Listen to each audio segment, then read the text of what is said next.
Oh, ada yang nanya. Oke, baik.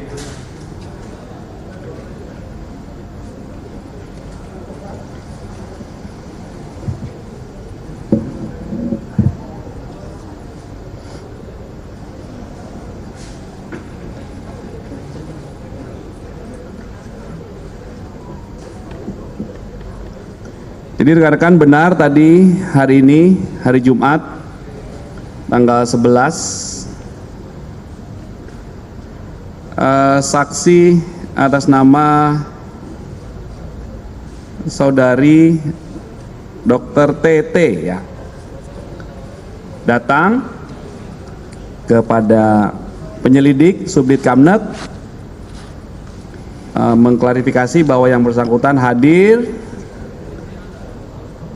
kemudian menjawab beberapa pertanyaan ya yang diajukan oleh penyelidik.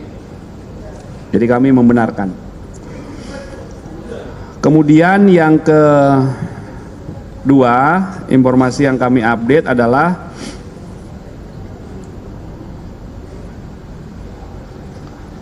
bahwa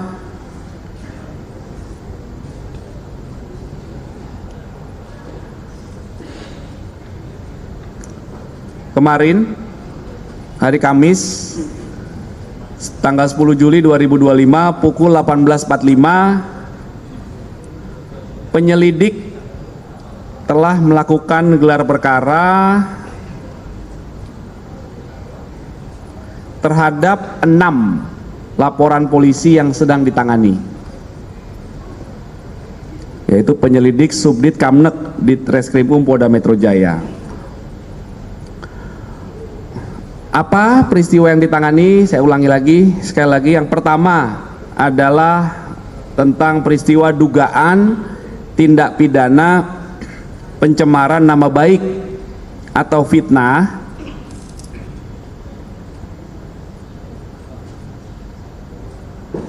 ya, dan atau manipulasi, perubahan, pengerusakan informasi elektronik sebagaimana diatur di pasal 310, 311 KUHP dan atau pasal 35, 51 Undang-Undang ITE.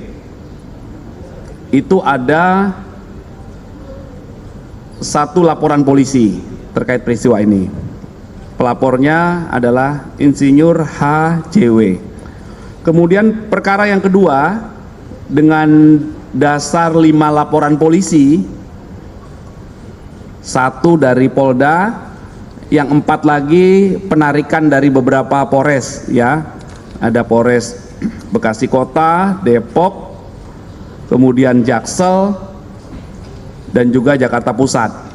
Itu peristiwa apa? 4 LP ini, maaf 5 LP ini total tentang dugaan tindak pidana menghasut orang lain untuk melakukan perbuatan pidana atau mendistribusikan, mentransmisikan informasi elektronik yang sifatnya menghasut, mengajak, atau mempengaruhi orang lain yang menimbulkan rasa kebencian atau permusuhan terhadap individu dan atau menyebarkan informasi elektronik yang bermuatan bohong sebagaimana diatur di pasal 160 KUHP dan atau pasal 28 ayat 2 Undang-Undang ITE. Berdasarkan hasil gelar perkara tadi malam, maka terhadap laporan polisi yang pertama, pelapornya adalah Saudara Insinyur HJW. Dalam proses penyelidikan yang sudah dilakukan, dalam gelar perkara disimpulkan, ditemukan ya, hasil penyelidikan sudah ditemukan dugaan peristiwa pidana sehingga perkaranya ditingkatkan ke tahap penyidikan. Itu untuk laporan polisi yang pertama dalam peristiwa yang dugaan pencemaran nama baik. Kemudian dalam 3 laporan selanjutnya dalam kelompok kedua kan ada 5 laporan ya. 5 laporan ini terbagi 2. Soalnya ada yang dicabut. Yang 3 juga dalam hasil penyelidikannya ditemukan dugaan peristiwa pidana sehingga perkaranya dapat naik ke tahap penyidikan. Kemudian di bagian yang kedua ada 2 laporan yang akan segera diberikan kepastian hukum mengingat pelapornya mencabut laporan polisi dan tidak hadir dalam undangan klarifikasi. Bisa dipahami ya? Jadi ada 2 peristiwa besar. Yang pertama pencemaran nama baik itu ada pelapornya, itu naik penyidikan. Kelompok kedua penghasutan dan undang-undang ITE, 3 laporan naik penyidikan. 2 laporan akan segera diberikan kepastian hukum karena pelapornya mencabut laporan polisi dan tidak hadir dalam undangan klarifikasi. Itu rekan-rekan update-nya. Ya. Ya. Yang dicabut laporan yang berasal 1 dari Polda Metro Jaya, yang 1 dari Depok. Ya. Jadi saat ini nanti yang tahap penyidikan adalah 4 laporan polisi ya. Peristiwa pertama 1 laporan polisi, peristiwa kedua 3 laporan polisi.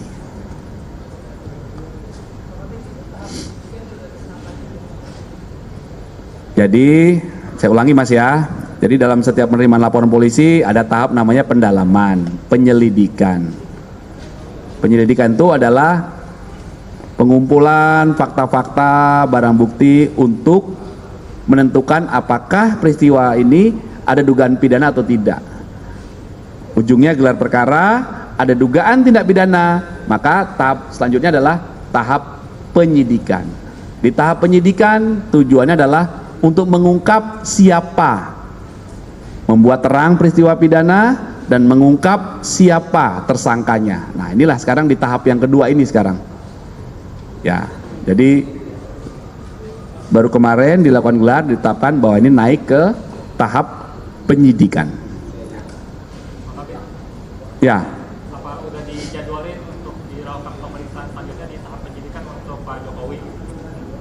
Ya, nanti coba kami pastikan ya jadwalnya kapan. Tentunya saksi-saksi korban, saksi-saksi dari pihak korban, kemudian nanti ada dugaan terlapor dan lain sebagainya. Saksi-saksi dari pihak terlapor itu juga nanti dilakukan pemeriksaan dalam tahap penyidikan yang diawali dengan pengiriman undangan surat panggilan ya, surat panggilan untuk seseorang hadir sebagai saksi dan lain sebagainya. Kalau di tahap penyelidikan namanya undangan klarifikasi. Tahap penyelidikan tuh, ketika nanti nih tahap penyidikan, maka surat panggilan untuk dilakukan pengambilan keterangan, produknya nanti namanya BAP, berita acara pemeriksaan sebagai saksikah dan lain sebagainya. Ya, oke, cukup berarti ya. Ya. Suaranya kurang ini Mbak suaranya. Tolong mic ya.